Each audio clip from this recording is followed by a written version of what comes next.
Welcome to our channel. இன்றைக்கி நம்ம வீடியோவில் நம்ம ஃப்ரூட் மிக்சர் எப்படி பண்ணுறதுன்னு தான் பார்க்க போகிறோம்.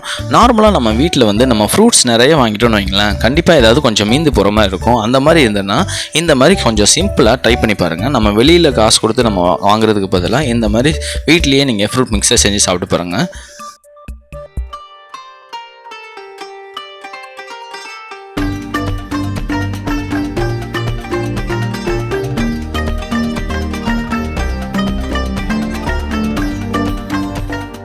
ஃபஸ்ட்டு வந்து வாழைப்பழம் வந்து உங்களுக்கு தேவையான அளவு வந்து வாழைப்பழம் எடுத்துக்கோங்க.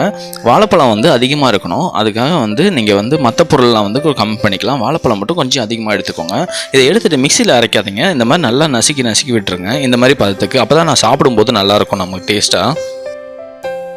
வாழைப்பழத்தை நல்லா மசிச்சு விட்டுட்டு அதுக்கப்புறமேலே கிருணி பழம் இருந்ததுன்னா அதையும் வந்து நல்லா இந்த மாதிரி நல்லா மசிச்சு விட்டுக்கோங்க. ஆட் பண்ணிவிட்டு அதையும் வந்து மிக்சியில் ஆட் பண்ணாமல் கையாலேயே நல்லா வந்து மசிச்சு விட்டுக்கோங்க. அப்போ தான் உங்களுக்கு வந்து நல்லா டேஸ்ட்டாகவும் இருக்கும். வாழைப்பழம் மட்டும் கொஞ்சம் அதிகமாக எடுத்துக்கோங்க. மற்ற பழம்லாம் வந்து கொஞ்சம் வந்து அதில் பாதி அளவு வந்து எடுத்துக்கோங்க. அப்போ தான் உங்களுக்கு வந்து அந்த டேஸ்ட்டு ஃப்ரூட் மிக்சர் டேஸ்ட் வரும். நெக்ஸ்ட்டு வந்து சப்போட்டா பழம் வந்து நல்லா பழுத்த சப்போட்டா பழமாக எடுத்துக்கோங்க. காயாக எடுத்துடாதீங்க, நல்லா இருக்காது. நல்லா பழுத்த சப்போட்டா பழம் எடுத்துகிட்டு நல்லா இதே மாதிரி நல்லா மசிச்சு விட்டுக்கோங்க.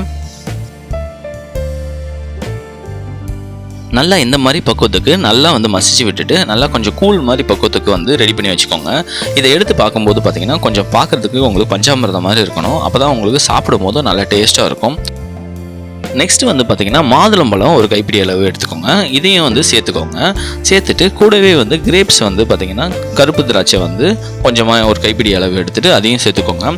இதை வந்து மசிச்சு விடாதீங்க, அப்படியே வந்து மிக்ஸ் பண்ணிக்கோங்க. மசிச்சு விடாமல் மிக்ஸ் பண்ணி அப்படியே மென்று சாப்பிட்டா நல்லாயிருக்கும், நல்லா டேஸ்ட்டாக இருக்கும். இப்போ மாம்பழம் சீசன் வேறு ஸ்டார்ட் ஆகிடுச்சு. மாம்பழம் உங்களுக்கு கிடைச்சா கூட நீங்கள் வந்து இதில் வந்து நீங்கள் ஆட் பண்ணிக்கலாம். நீங்கள் சப்போட்டா ஆட் பண்ணுறதுக்கு பதிலாக கூட நீங்கள் வந்து மாம்பழம் கூட சேர்த்துக்கலாம். நெக்ஸ்ட் வந்து ஸ்வீட்டுக்கு பார்த்தீங்கன்னா நன்னாரி சர்பத்து வந்து ஒரு 2 ஸ்பூன் வந்து எடுத்துக்கோங்க.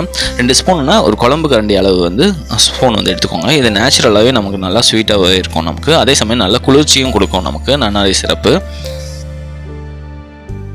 இந்த பழத்துக்கு பார்த்தீங்கன்னா 2 வந்து குழம்பு கரண்டி அளவு வந்து ஸ்பூன் வந்து நீங்கள் எடுத்து ஆட் பண்ணிக்கோங்க. நல்லா ஸ்வீட்டாகவே இருக்கும். அது எக்ஸ்ட்ராவாக ஆட் பண்ணிங்கன்னா ரொம்ப இனிப்பாக இருக்கும், சாப்பிட முடியாது.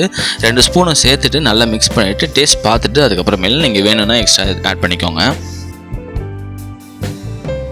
இந்த சிரப்பே வந்து உங்களுக்கு வந்து ஸ்வீட்டுக்கு போதும். நமக்கு எக்ஸ்ட்ராவாக நீங்கள் வந்து எக்ஸ்ட்ராவாக சுகர்லாம் நம்ம சேர்க்கணும்னு அவசியம் இல்லை. அதுக்கப்புறமேல ஐஸ் வந்து தேவைப்பட்டுச்சுன்னா நீங்கள் வந்து ஆட் பண்ணிக்கலாம். நீங்கள் எவ்வளோ ஐஸ் வந்து தேவைப்படுதோ கூலிங்க்கு ஏற்ற மாதிரி நீங்கள் சேர்த்துக்கோங்க. ஐஸ் சேர்த்துட்டு நல்லா வந்து கொஞ்சம் நல்லா மிக்ஸ் பண்ணி விட்டுருங்க. கொஞ்சம் கூலிங் ஆனதுக்கப்புறமேலு நீங்கள் வந்து பசங்களுக்கோ பெரியவங்களுக்கோ எல்லாருக்கும் கொடுக்க ஆரம்பிச்சிடலாம். நீங்கள் வீட்டில் ஃப்ரூட் மிக்சர் சாப்பிடணும்னு நினச்சாங்கன்னா வெளியில் போய் சாப்பிட்றதுக்கு பதிலாக இந்த மாதிரி வீட்லேயே சிம்பிளாக நம்ம வீட்டில் இருக்க பொருளை வச்சு வந்து இந்த மாதிரி ஃப்ரூட் மிக்சர் பண்ணி கொடுங்க. ரொம்பவே டேஸ்ட்டாக இருக்கும். இந்த வீடியோ பிடிச்சிருந்தா நீங்களும் ட்ரை பண்ணி பார்த்துட்டு கமெண்ட்டில் வந்து சொல்லுங்கள். மறக்காமல் சப்ஸ்கிரைப் பண்ணிவிடுங்க. தேங்க்யூ.